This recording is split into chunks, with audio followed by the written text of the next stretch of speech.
What up, what up? This is Geek Nerd Tech. Yo, we got a lot to talk about today. Tesla's new electrical vehicle, net neutrality, and a whole bunch of stuff. I got Ryan Hollins as a guest. Let's get to it.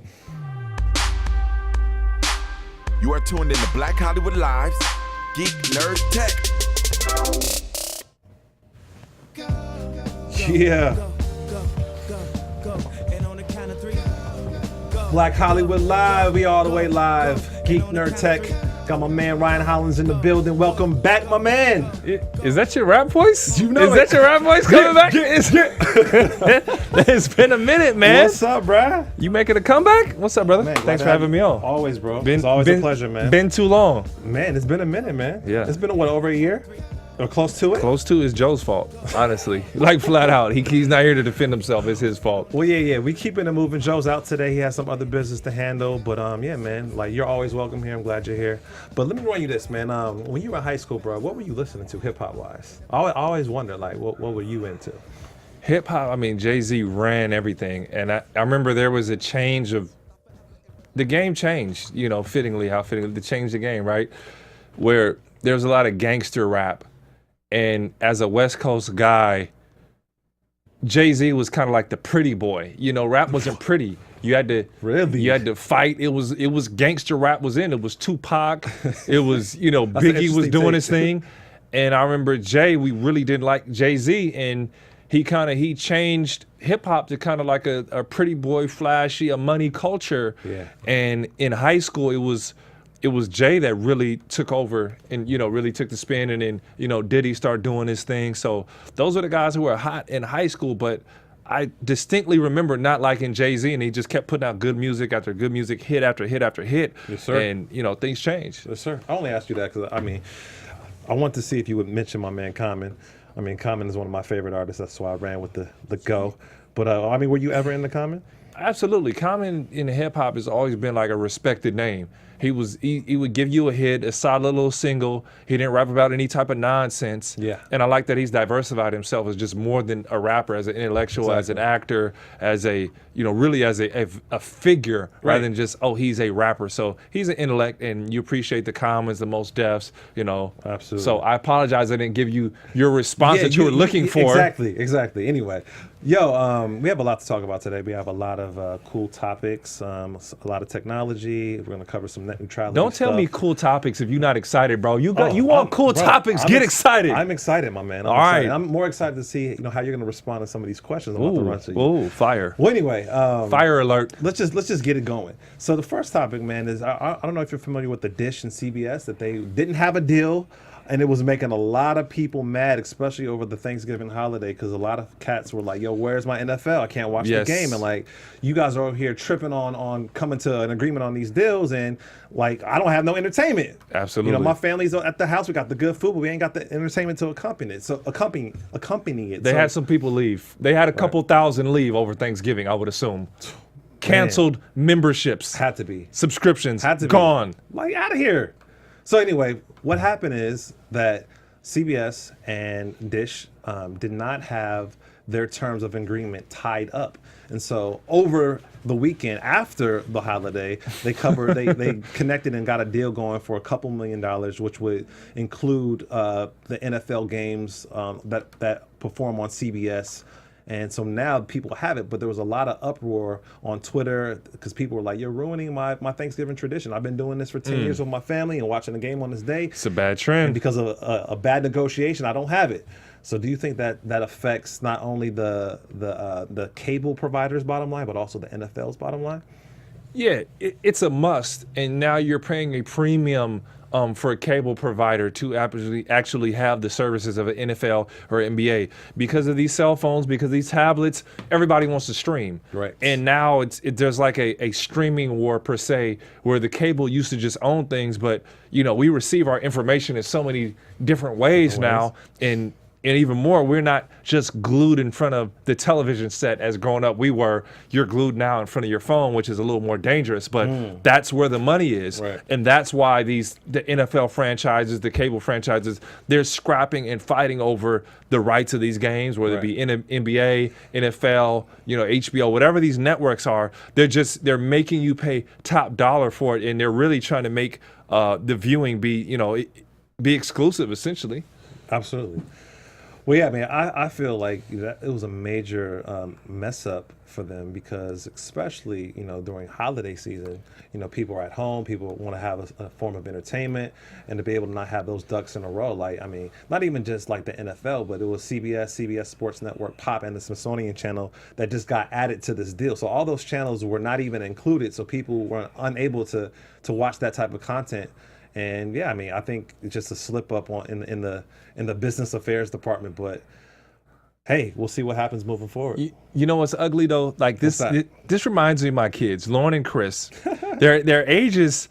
They're 9 and 6 years old, Yeah. and they fight like cats and dogs. But at the end of the Of day, course they do. you're brother and sister. You need each other. Look, children. You're fighting over a pencil. You're fighting over a piece of paper. Right. You're fighting over something that you both essentially Yeah. need to work together for. So for the fan, for the consumer, we just saw how silly. Like, guys, get along, get it together. Why do you have to get in trouble? Why does Thanksgiving Day? Your consumers come in and say, "Yo, I'm canceling your service And if that's the you thing. don't get together." That's the thing that's the worst, because you should always be customer facing, right? You should always be thinking of the customer. That's who you want to keep. That's who's This was paying Lauren you. and Chris going at it. Exactly. Over nothing. Right, and then it ruins the experience for Yes, everybody. absolutely. That's a great analogy, actually. Well, hey, we're going to move on, man. This next story is about YouTube. YouTube has deleted hundreds of thousands of disturbing kid videos. And so what's happening with this is that YouTube is cracking down on these fake accounts, or accounts that are making videos that feature children in like a disturbing or very exploitive way. And so what people are doing to kind of go around the terms and services of what YouTube says you can and can't do is like, hey, I'll post a video and then tag it as it's something completely different, like misinforming, the person that sees the title. Oh, that must be about this. And then it racks up all these views. And then you come to find out that, hey, it's not about what you tagged it as. It's actually something that's kind of demeaning and exploitive. And so YouTube's saying, hey, we're going to crack down on this. What's your take on that? What took so long? Right. You knew there was all kind of nasty, dirty things, and I know it's really the information wild west, but Microsoft, Apple, Google, whatever, these giants of the tech industry, you guys have more than enough means. You just haven't cared enough. So I'm wait, glad. you think it's not a technology mishap? You think it's an issue of morality or care? Absolutely, and as long as they're making money, have they really cared? So now I'm sure there's something behind it that actually stirred up some noise or made enough of a problem where they cracked down. But the technology is there in 2017 to actually be able to, indicate or find these things, or before they're uploaded, without having somebody, manually go video after video. You can find something that can do this, a voice recognition, a facial software that they can use. So it's about time they're behind. I know everything's about making money, but like, come on, man. I'm big on morality, Akili. That's And so am I. And I'm totally with you. I was just, playing like devil's advocate with you. And actually what happened was a lot of their, about five or six of their like big paying advertisers said, we're not going to pay for any advertisements because this is not a part of our company value system. So Yeah. Adidas, Hewlett Packard, Mars, they all pulled their advertisements until YouTube said, hey, until they essentially forced YouTube to respond to these things. And that's my problem. Exactly. Money-based instead of morality-based. That's right. And I feel like if you morally go at things the right way, you'll be okay. Now, you're making money now, but in the long run, those things always come back to bite you. That's just my 2 cents. Right. So how does a company like YouTube, which is essentially it's mapped the whole human experience, like anything you want to know about, you type in a keyword and a video pops up. Absolutely. So you're talking about millions, if not billions of hours of video content that's stored on YouTube servers, right? Yes. So how does someone manage that if I'm the content creator that wants to get you to watch something, but I'm going to package it and market it as a way that it's kind of like misinforming you or disingenuous? Like how does YouTube have the responsibility to manage that on a day-to-day basis? That seems They're like making the money. It's not that hard. We just said voice recognition, facial recognition software. If you play somebody's songs, you uploaded a song on YouTube, there's money behind it. That song gets taken down without getting paid. Am I wrong? That's a great point. They can do this when it's a question of morality. That's a great point. And I don't buy it. Not in 2017. Maybe in 2011, maybe 2010. Right, but right. no, they can easily police themselves without having Definitely. hundreds of hours of manual labor of I'm with people scanning these videos. I'm with you. There's no excuse for it, especially if it's exploitive or causing injury to children, or using children in an inappropriate way. Like, there has to be some lines of responsibility. And so I think YouTube, yeah, I'm glad that those companies pulled their ads. Like, YouTube has to be penalized for that. So it's good that they're at least stepping up and trying to clean house. Step for morality. Exactly. This next story, Facebook and Twitter, they say they are ready to cooperate with the UK as it relates to the Russian meddling in Brexit. And so I want to know from you, with all this Russian stuff happening, and obviously in our election, and just hacking in general, like, why do you think that Facebook in particular was so slow to respond to this country's government, and also now the UK, as it relates to Russian meddling? Well, we talked about this before.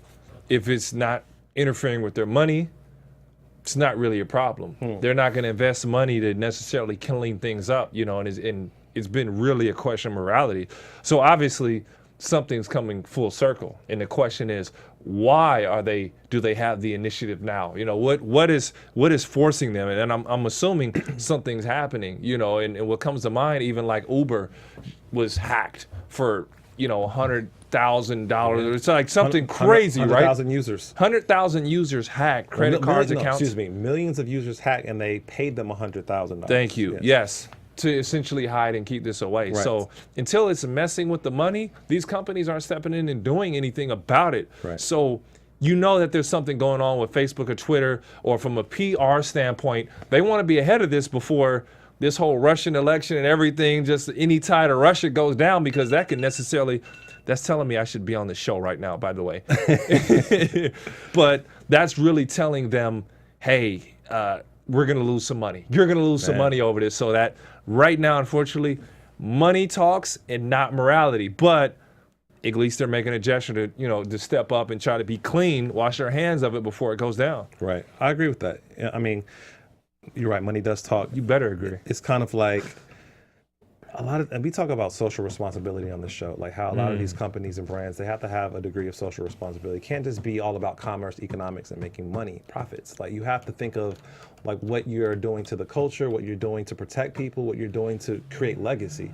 And if someone is allowed to exploit the platform that you provided us all in a negative or destructive way, and it's of little consequence to you because you're trying to make money off them, that's a big consequence to us as the people that consume the product that are on the platform. So I think this whole Russian thing, I think it's gotten a lot of us to open our eyes and wake and kind of like stay woke to the fact that, hey, yeah, Facebook, yeah, they give us a lot of tools, they give us a lot of things to use, but ultimately they making money. That's their ultimate objective. Advertising. And Exactly. even no money is bad money, no user is bad user. It seemed like those are more and more numbers that they have, and they were scared to lose those users. But now they see the detriment on a larger scale, because if you're connected to Russia, you're not compliant, you go down when this whole conspiracy goes down, or the connection leads to you, or you essentially were not cooperative. Right. That could be ugly. So Ugly. now they're actually finally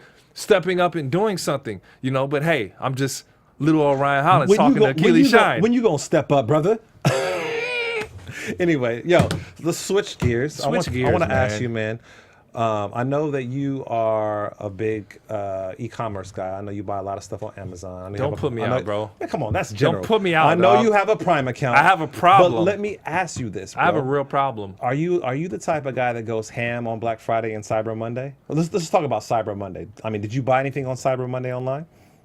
I think I did on accident, because on Amazon, like, it gave me a little countdown, like, in 8 minutes, your deal is going away. And I was like, oh, let me get back on and order. No doubt. It's addicting. Yeah. Like, there might be an intervention for me when I get home. I'm starting to gift wrap my own packages. I'm opening up like, it's from me. Right. Nah, for real. I feel you. Well, the reason why I asked that is because, I remember arguments like 10 years ago how people would always say, hey, brick and mortar purchases during the holidays will always be, buying stuff online will never take, the profits of buying stuff online will never, take over what you can buy from a storefront, right? And this is the first year since Really? it's the first year that Number one. that the retail sales are higher online than they are with brick and mortar stores. And so I'm only setting the table because we talk about the concept all the time on the show of net neutrality.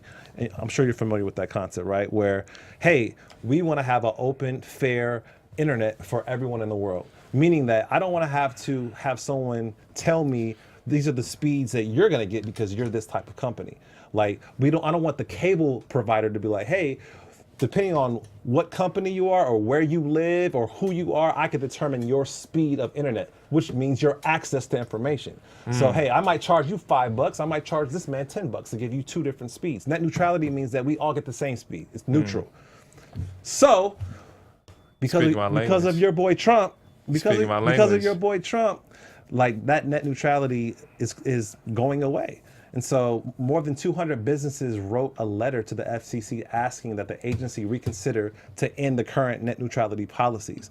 So you're talking about the big boys, Airbnb, you're talking about Etsy, Pinterest, Reddit, Sonos, Squarespace, Tumblr, you're talking about Twitter, Vimeo, all these big guys coming together and signing on this letter to say, hey, no, we got to keep the internet open and fair to everyone, because this could affect, like, for instance, something like Cyber Monday. Because you live down the street in a different zone, you have faster internet than me.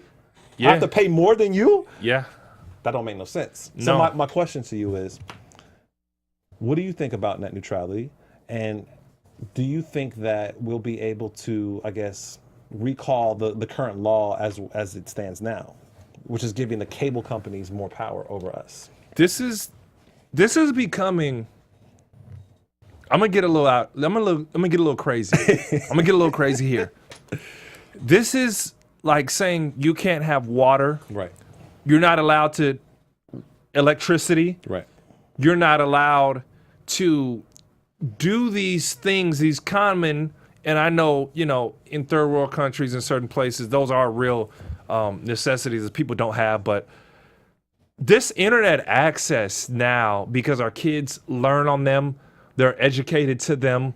We buy, we shop, we speak, we communicate via the telephone. This is now the new, unfortunately, it's a currency, but I don't think this is a currency. This is as simple as I would like a drink of water. I'm entitled to some water. Yeah. Okay? Can I drink from that water hose outside, or the water fountain, the water hose, whatever it may be, a fresh shower, some running water, some clean water? That's what the internet is becoming. So to say that you got to pay for a higher speed or lower speed, I want that to be done away with. And essentially for the consumer, you get to buy more, you get to have more. But if you're the cable provider company, you're raking up right now on internet. Yeah. You are raking up. Because literally what they could do is be like, okay, we have a package for your social media. That's $5 a month. Or let's say it's $10 a month. Yep. We have a package for your television. That's another $10 a month. Speaking of phones, also we have a package for your phone. We have a package for whatever platforms you want to stream TV on. So damn, I have to pay for each thing separately. And so if I don't have the package for social media, that means my speed is slower than the other ones. Pretty much. That's ridiculous, yo. So, hey, man, I always say, how you equated it to water, it is kind of like a natural resource. Information is a natural resource. We should all be able to have access to information because it funnels and it helps us to imagine and dream. And if we don't all have the same opportunity to do that, what type of world are we living in? And if we allow cable companies to determine our dreams, what else do we have? We have nothing else. Yeah. So, all right, brother. Well, I'm going to be checking in with you to see, exactly what happens with this net neutrality, and just to see kind of like what your take is on it. Hopefully it moves in the right direction. Exactly. Hopefully it does, man. Hopefully it does. Question. It's kind of like tying into this, but have you cut the cord? Have I cut the cord? Well, cut the cord? What is cut the cord? Do you still have cable? I have the most barest cable package there is, and I try to get the highest internet. Right. And my cable, my internet, it still isn't enough. My Wi-Fi, it still isn't enough. You mean it's slow? Slow. Yeah. It's not fast I'm enough. I'm powering Like I looked on my router the other day and it told me like, yeah, you have 55 devices connected to your internet. Like it's sick right now. And you literally like everything's powered by Wi-Fi. So the Wi-Fi is behind, or the money that you have to pay for it to upgrade. It's like, whoa, I had the biggest package and I'm still behind. It's still slow. Like that's a problem. Yeah. That's a problem. So I haven't fully cut the cord because I'm not comfortable streaming ESPN or whatever it is live, or Fox Sports, or watching the games of the network. So I pretty much, honestly, I keep it on for sports because I get my news a lot faster on my phone. Yeah. You get your information. You pretty much get everything that you need. Then you go back and you binge watch the TV shows that you haven't seen. Right. Okay. I like that answer, man. All right. Well, let's switch gears. I want to ask you. I'm just kind of like, since you're on the show and it's something I'm interested in. I know that you kind of gotten a taste of it with your career and your experience in the NBA. But the NBA, more than any other sports league, is really making like leeway and innovations in the virtual reality department, right? Mm-hmm. So, and I know they've done it, a few games in past seasons, but this year, especially after the All-Star, or next year after the All-Star game, they're going to be doing it every game. Virtual reality, where you as the viewer could literally have a front row seat with the virtual reality. You could have a player's perspective. You could be on the court. Yep. What do you think about that? I mean, being that you've been in the NBA and you've seen the evolution of the game. This. We talk about what's next. I gave you the iPod. You said you didn't need it. You said, what's this little box, man? I'm comfortable with my CD player. I just started burning CDs. Bro, you still got that. Stop it. I told you needed an email. You got that in the whip, dog. I told you needed an email address. I said, no, I don't need an email address. What is that? You mean I can email as much as I want, and then, wow, I can see it, and I'm paying like $10 a text after my 100 texts? Are you kidding me? Now text are free? This is the next level of currency. This is, unfortunately, those movies where you see the 300-pound guy sitting in a chair with the virtual reality headset. This is us getting there. This is how we're going to watch our movies. Imagine you're watching, and we'll get to this later, a Marvel movie or a Justice League or a DC movie, and you're in the movie like, whoa, this is real. I'm freaked out right now because it looks that real. Or like you talked about at the front row of a game.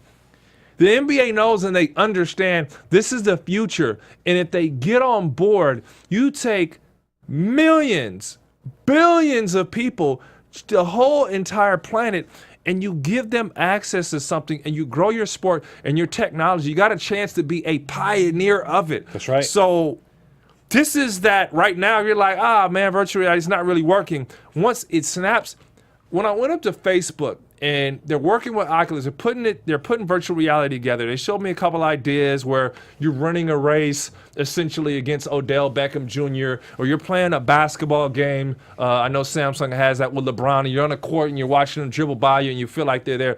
The only wave that's next is to trick your brain into not feeling like you're dizzy or you're falling over. Like you have a center of gravity. And the resolution. Right. And once that's there, then it's over. People are going to live in virtual reality. They won't come out. Unfortunately. But let me follow up.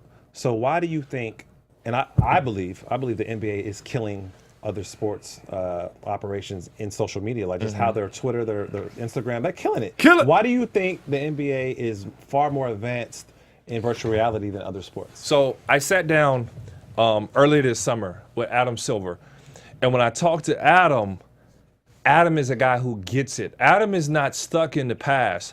Adam spent his first couple years in the NBA working with NBA entertainment on the television side. So he's with the new, he's with the next. He understands it. We even had a joke talkingly about, hey man, he's like, dude, I got this like 90-inch TV on the wall, and he's like, I'm watching a game on my tablet. Right. I'm watching on my cell phone. So he gets it and understands it, and he sees that the next level is going to be virtual reality. Obviously, there's a lot of money in it. There's a lot of sponsors that want to push it. But if the NBA is next over the NFL, over the NHL, can I even consider the MLB? They're so far behind. They are, though. I mean, they're white noise. I'm sorry, MLB.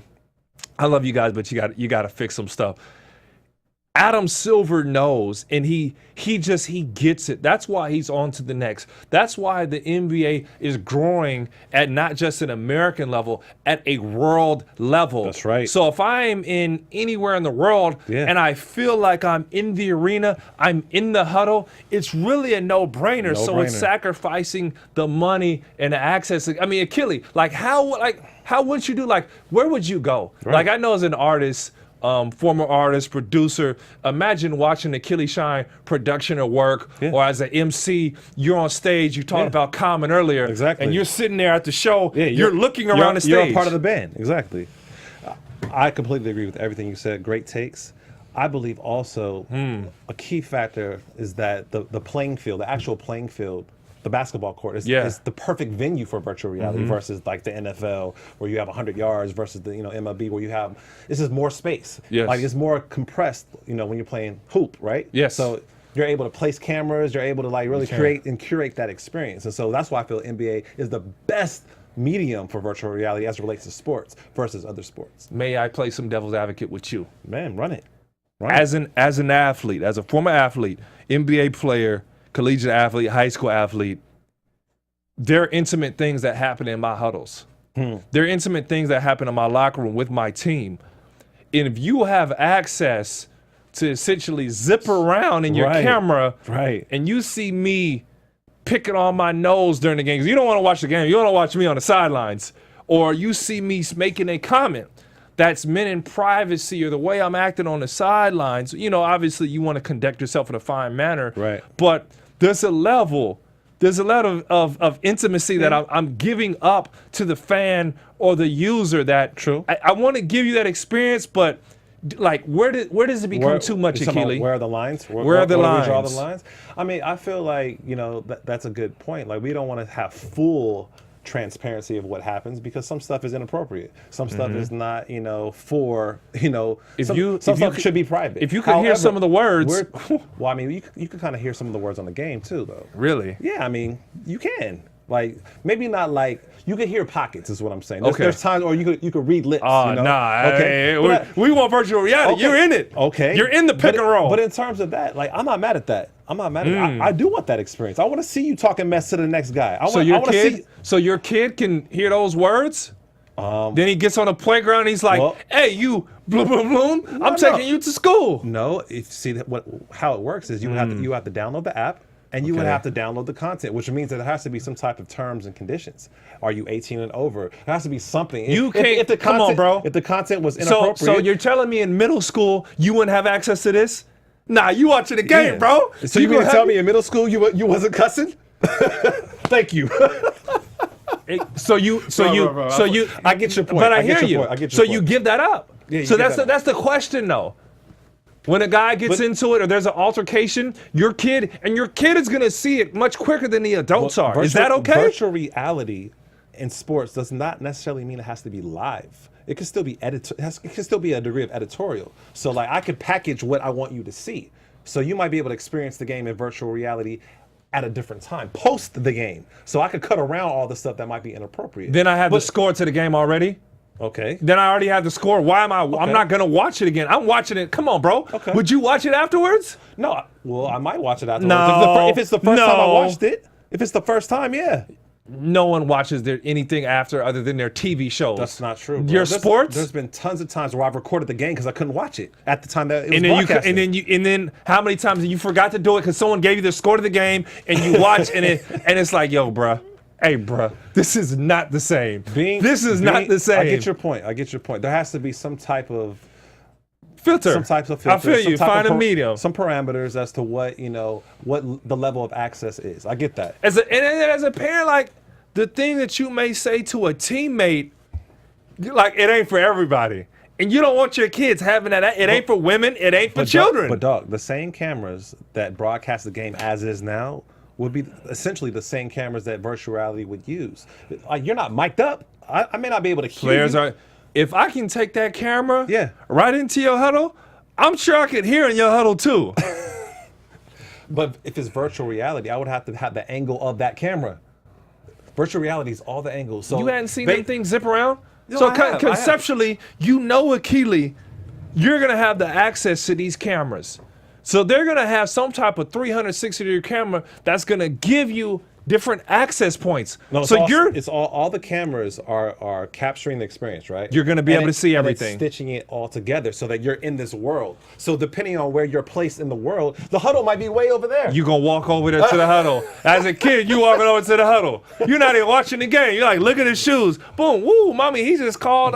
Hey, well, virtual reality doesn't necessarily mean that you're able to engage in the world. It just means that you're placed in the world. You way too close, bro. I'm just saying you way too close. You're hearing too much. All right, well, we're going to move on. I get your point.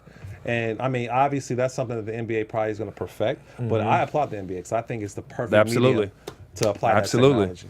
I'm in. So, yo, another dope technology that is actually dropped this week is Tesla, man. They dropped the electric semi-truck, and it's banging out for $150K. And I like this story because I know that, not to put your business out there, but I know that you had some interest in the trucking world, right? And you kind of have, you know, some foundation game about that world. And so, typically, a truck that goes across the country costs about 120 grand, right? And so, what Tesla has done now is they created one that obviously is electrically powered and has some degree of self-driving capability, and they created it for between 150 and 180K.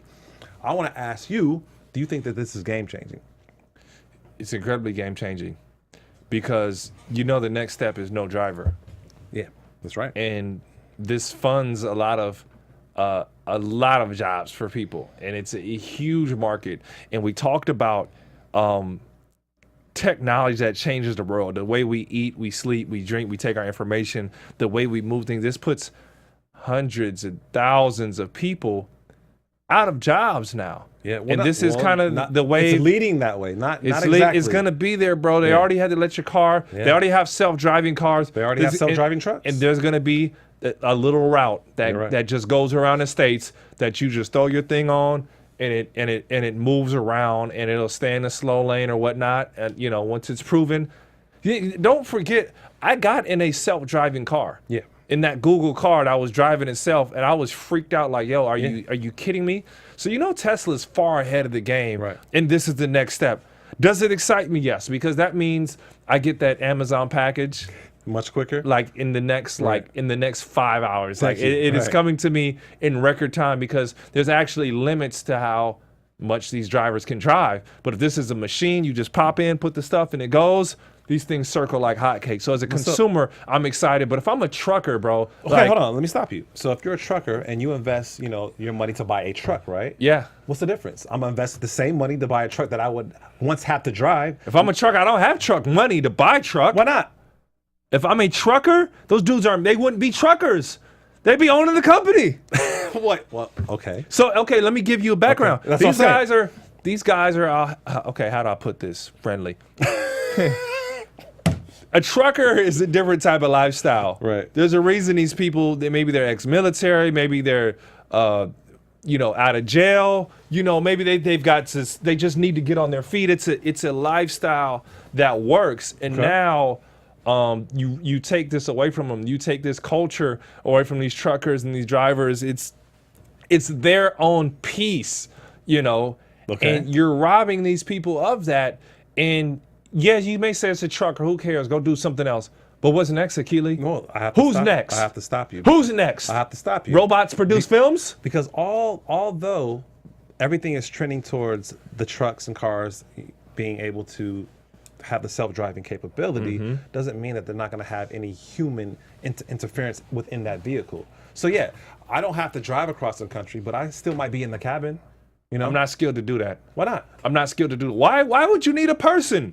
What? Excuse? You have a couple command centers across. I'll tell you why. Each state has a certain command center around the borders. I will tell you why. How do you protect the truck? I can come steal what's in it if there's not a person on there. Man, you know that thing's gonna be locked up like a bank. Not really. Are you kidding me? You're not gonna have any security? Of course, there's gonna be cameras. How else is it gonna drive itself? What does the camera do? How does the camera stop me from stealing it? If you have the technology to break into a armored vehicle and you're pretty much prying through the doors. Yeah. And who's in an armored vehicle? People. Not happening, bro. Okay, bro. Not happening. Guaranteed. You think Guaranteed. if they had the technology to go through an armored vehicle, you think because there's someone in there that's going to be safer? No, it's not. They're probably safer without the person in there. Nope. As you wait till they get out, you hold them at gunpoint and you take the truck. No. So you're getting caught regardless. No, you need someone. You need someone for protection, for security. No, you don't. Listen, you need someone just in case there's an electronic malfunction. You need someone. So there's going to be command centers around the nation, and No. you're going to have these stops, so you mean- these checkups, these So I you guess mean- not refuels, these charge ups, right? No, so you mean to tell me where this truck that's going for $150,000, because that's what we're talking about. It has self-driving capability. It still requires a human to For drive now.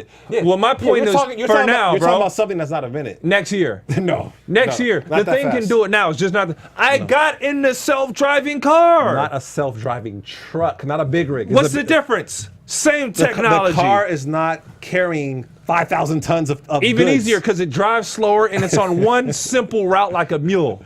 Are you, All right? Are you gonna buy one, bro? The truck or the car? The truck. I mean, if it works out like that. Exactly. If it Thank works you. out If like that. It works out like that. If it works It's out a like great that. investment. The technology's I'm talking not about the perfected. truckers. You don't care about the truckers. Who's next after the truckers? Is it you? Is it me? What do we need? Anyway. We're going to be sitting around eating out of a little tube, man. That's how things are going to go. Anyway, I want to shout out some of my partners. Vizio. Vizio is an incredible company. They have dropped an incredible product called the Vizio Sound Bar. It's powered by DTS technology, and it's bringing us like extraordinary, amazing sound into our home theater. You're talking about, we talk about going to having a sporting experience or going to like a concert. These speakers give you that like real rich, like cutting edge, like room filling sound. And so the Vizio Soundbar has gotten major awards and reviews. It's gotten 5 stars, CNET's Editor's Choice. And so I'm encouraging everyone out there to really invest and get one of these in your home, because it really improves like your home theater experience when you're watching a movie with your lady, or you hanging out with your family. You want that crystal clear, just killer, amazing real life sound. And I'll shout it out again. Vizio, the 36-inch 2.1 sound bar system. It is an amazing piece of technology. Vizio is an incredible company, and I encourage all of you guys to go out and check out this piece of sound. But yeah, man, do you have a sound bar? I have an old sound bar, which I had to connect to my Sonos. Because you're a Sonos guy. That's right. I am. That's right. I need a new Sonos. I can't afford a new Sonos. I need Sonos to take care of me again. Hey, man, they were supposed I'm to. trying to tell you, They were Vizio, supposed to my give man. us a sound bar. They were And they did were not. supposed to give me a sound bar. Sit down. Anyway, Well, none of us got sound bars. I know. Maybe Vizio would take care of us. I could use that. Anywho, did you get a chance to check out the Avengers Infinity War trailer? I did. What you think? Man, like, why tease me with it? Like, it's like about 10 years away. Like, Star Wars, Infinity, but they want to just get imprinted in your brain to where you're just so gassed to see these things. Like, just show it to me, man. You're killing me with the wait time. But I mean, it's got every character in there. I mean, come on, man. I mean, this is a dream. Like, I can't wait to see it. Like, the movie's not long enough. Make it like a 3-part saga or something. Give me something, man. I'm spoiled with the binge watching. I watch what I want and when I want to watch it. Do you think this is going to be a home run for Marvel? Not even home run, a grand slam. How Man, about that? I mean, they know they got the rhythm, man. 2 + 2 = 4. It's a home run. Okay. It doesn't change. So they got it, right? They got it. So tell me why. Tell me why DC doesn't have it. Tell me. I mean, because you saw Justice League, right? So this is what breaks me down. Well, let me set some context. You saw Justice League, right? I saw Justice League. 5 stars is the greatest. How many stars you give it? And it for one, it satisfied me, so it's good enough for Ryan Hollins. I give it 4 because you're still the little brother of Marvel. You're still always like, it's like, well, X-Men versus Batman versus Superman, like, and to me, they're trying to catch up to what Marvel is doing.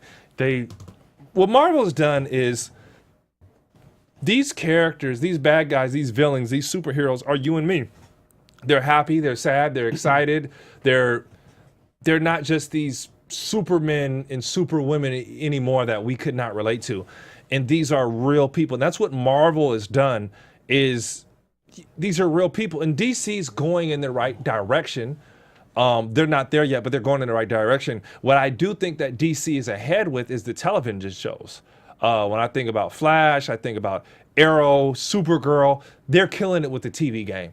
That's what I want. But movie-wise, they're still catching up. For Ryan Hollins, it was a 5. For the users, it was a 4. It was a 5 for me. Really? For me, it was my 5. Justice League? Yeah, it was my 5. But to the everyday user, see, it gets confusing. Who's Wonder Woman? She's a god. Batman's a regular person. Superman's an alien. Like, who is who? How do these worlds collide? Where Marvel has had so much content that they tied things in. Now Disney's behind it. So there's just, you're always chasing Marvel. You're chasing and you're not necessarily in the lead yet. So if you're Marvel, you're so far ahead. And if you're DC, yes, you're putting out a good movie, but sometimes you confuse, that you gotta be a nerd like me and you to really understand it, to really get it, to really you gotta geek out to get the movie. Okay, I appreciate that take. But giving it a 5, I think that's a bit much. It's my 5. You tell me what my 5 is, bro. I understand that. Your 5 is appropriate for you. But if you recommend a restaurant for me, I'm probably not gonna go. I'll just put that happened? Well, what is Akili ranking it at? I would say, man, it's like a 3.5. It's a 3.5, and I feel like because I rank it that. Look, the CG was not dope. Let's keep it 100. A lot of it looked really, really cheesy. You don't agree? I don't agree. You thought the CG held up. Are you serious? I thought Matt Damon's face looked a little weird sometimes, but it looked Matt Damon is not in the movie. Aren't they all the same? Matt Damon, whoever. I can't. Batman, whoever. Batman's changed so many times. I don't know who he is anymore. Ben Affleck, my man. They're all the same difference to me, okay? Anyway, I'm telling you why it's a 3.5. So that's one with thing. The CGI was weird. No. And I would say, like, I think we talked about this offline, but like the character development of these new characters. I felt the way they integrated them and how the team formed. I felt it was a little cheesy. I agree. I felt like it could have had a little bit more structure, a little bit more. But I understand for the venue of this movie that maybe that they don't have the luxury to May I ask you that. something? Did they get impatient? What do you mean that they get impatient? You talked about the development of the movies. Yeah. Marvel gave you a couple Hulks, a couple Iron Mans, then they brought a them couple. Together. Of course, yeah, because they on their heels. That's why they're trying to get in this money. They're trying to create the universe, and they didn't do it the way that Marvel did it with Iron Man going hard and establishing it for us before they brought all these characters. You know together. who's a win? And what's that? And even my wife will admit to this. Even my wife, Gal Gadot, Wonder Woman. Oh yeah, she's slam winning. dunk. Slam dunk. Marvel don't have that. Slam dunk. Scarlet, nah, I'm sorry. Yeah, she for one, I wasn't rolling at first, but she can hold her own. Definitely. Does that boost? Can we get to a 4 off of a? Out of a 3.5? I felt like really. I felt like Wonder Woman in Justice League. She was great. Like she was amazing. To me, she was the best. Okay. However, that's a strong statement for a woman. No, not for a woman. Just for period. you just to period. say a woman. Why? For me. The type of guy that you are. Stop it, bro. Oh, okay. Right. I could really decimate you right now. But I'm not. Anywho, I feel Wonder Woman was excellent in the movie. I feel you take Wonder Woman out of this movie, it's a terrible movie. But it can't get a 4 because of her. No. It can't get a 4 because of her, no, really. It can't. It's not just her. It's the Justice League. It's not Wonder Woman 2. Yeah, it's the Justice League. Anyway. Superman was a little tougher. Anyway, I want to go see Matt Damon in the next Batman movie. Same person, man. They say black people look alike, all white people, you guys look alike too. I'm sorry. I'm not. I just respectfully, so I'm sorry. Ryan Hollins. White people look the same sometimes. You're lucky I'm not going to hop on you real quick with that comment that you just spit out. I'm sorry. Anyway, let's talk about something that probably you can relate to. Light-skinned people look the same. They Harvey say we're Weinstein brothers. Stuff. They call us brothers. Do they not? Don't leave me hanging. Anyway, it's the last story we're going to cover for today. There's a new technology that can help find the next Harvey. Yo, it's getting out of control. The next Harvey Weinstein. So I want to know what you thought about this. So I think I sent you this article. This company, this app called Callisto, which is used on college campuses, and it essentially creates a venue or platform for women that may not have the support that they need to be able to say, this is what happened to me, this is my experience. They're able to do it through this app, which kind of, and then it pairs to, it connects to another woman or another person who's had another experience of exploitation, and it creates a community of voices to be able to go after the perpetrator. And so it does it in a way that's anonymous and until someone connects with you. And so this guy is saying that, hey, we could use this for other industries, like in the tech world, in Hollywood, and even on Capitol Hill, where, hey, there might be some inappropriate behavior where maybe a woman doesn't have the confidence or feel she has a community of people around her to be able to be vocal about it. This provides that community because you're able to do it anonymously until someone joins your community. What do you think about it? I love this, but I'm going to throw it back to you. I love this, and I'm going to throw it back to you. What if there's a conspiracy to get boss off the job? What if there's something, what if there's a sabotage? How do we validate these claims? Is it needed? Yes. Yeah. Am I scared that somebody goes down for something that they didn't do? Or if I'm a rival company and I make these allegations and they come together, but at the same time, Akili, and maybe I'll ask you, is it time for this? Is this the answer? Is this using technology for something that it should be used for? I definitely think that this could lead, it's leading in the right direction as a form of technology that could help create more security measures, protective measures for women or people who feel injured or exploited. Absolutely. Is it the best way? I think it's still being worked out. Because to your point, like, hey, I could use this technology just like you can in anything. I could use it to my advantage and exploit it and figure out a way to corrupt it. So yeah, but I think as a general rule of thumb, I think that this is a great way to help create community for those that don't have a community. And when something's happened to them, where they have no support, this is a great way for them to express themselves and find the support that they need. So I wouldn't like do away with it because it still has, kinks in it. Yes. It's not perfect, but you're right. Like, how do you perfect it, or how do you protect it from someone that could, like an enemy that could say, okay, well, I'm just gonna come at you through this app and create 100 stories that could be false. If I'm a rival. Exactly. If I'm a rival and there's billions of dollars on the other line, what better way to taint the company, even if the allegation ain't true, you're done. Right. I'm not using that whatever that product again or ever again. But much needed. I think the shoe on the other foot is that there are a lot more women that are out there being abused or essentially taken advantage of that really, really need and could use this app and use this support. That's right. Touche. I totally agree. And that's where I'm coming from with it. I feel like, especially within this last couple months, like I feel like the dialogue and the critique is where it needs to be, because a lot of this is systematic. A lot of this is generational, how men have dominated these spaces and how they've treated women. And so I feel that a lot of this is appropriate, and to figure out the best way to use our technology to do it in an even better way, I think is awesome. So I applaud the person that created this app, Callisto. And hopefully, he can get some investment to be able to do it not just on college campuses. Yeah. So my man, anything else? Anything else that comes to mind in the tech geek nerd world that you want to talk before we get out of here? Next time we get on the show, can you dress a little better? Hey, bro, I'm fine, Can you bro. get yourself together? Hey, bro. Can you clean up? I can clean up. Can you clean up? I can clean up. I know you can, but will you? But it's better. Will you? It's one thing, Ryan, to clean up on the outside versus to clean up on the inside. Wow. Callisto. Wow. Well, that is all we have for today. Where can the people find you? At the Ryan Hollins, simply Ryan Hollins on Instagram, on Facebook. That's pretty much it. Twitter, Facebook, Ryan Hollins. Yes, sir. Find me. Check me out. As always, it's a pleasure to have you on the show. I hope to have you on sooner than later, man. You give great takes. Yeah, man, I appreciate you. And you guys can find me on Instagram and Twitter at Akili Shine, AKILISHINE, and we will see you next week. Yeah. G&T. From executives Keven Undergaro, Dario Kristen, Tiana Hobson, and the entire BHL staff, we would like to thank you for supporting Black Hollywood Live, the first online broadcast network dedicated to African American entertainment. For questions and comments, contact us. info@blackhollywoodlive.com. Like us on Facebook, tweet us, or Instagram us at BHL Online. And I am the official voice of Black Hollywood Live, Scipio, Instagramming @KingXOBay. Thanks for tuning in.